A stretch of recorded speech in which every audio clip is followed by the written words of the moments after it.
Ancora oggi non mi capacito di quel che è successo e non so darmi pace per la perdita di quella giovane vita. E anche se quella è stata l'unica volta in cui una pianificazione meticolosa è stata costretta a piegarsi tragicamente alla fatalità, ciò non mi esime dal sentirmi ancora oggi in colpa per quello che è successo. Queste parole di pentimento, scritte in una mail indirizzata al sindaco di Campolongo Maggiore, sono di Felice Maniero. L'ex boss della Mala del Brenta ha voluto esprimere il suo pentimento al suo paese d'origine, Campolongo Maggiore, e alla famiglia Pavesi.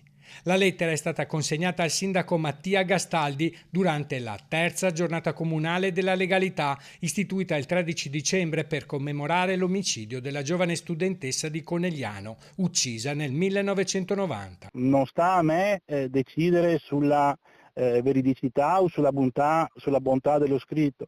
Credo però sia un segnale importante che diamo alla comunità, un segnale molto diverso di inversione di rotta, insomma, quindi di una persona che se effettivamente, sinceramente pentita. Inimmaginabile e imperdonabile il dolore provocato e non posso che sentirmi vicino alla famiglia Pavesi, continua nella lettera l'ex boss.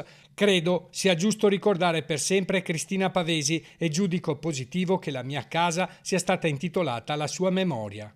Ma la famiglia Pavesi, tramite la zia Cristina Michela Pavesi, sempre in prima linea nel portare avanti la memoria della nipote, non è disposta a raccogliere le scuse. Questa cosa arriva troppo tardi, non credo al pentimento e non lo perdono. Non allevia il dolore della famiglia, ma però dà un segnale importante a un territorio ed è anche un segnale importante in qualche maniera nel cercare di demolire quel mito mafioso che non esiste più.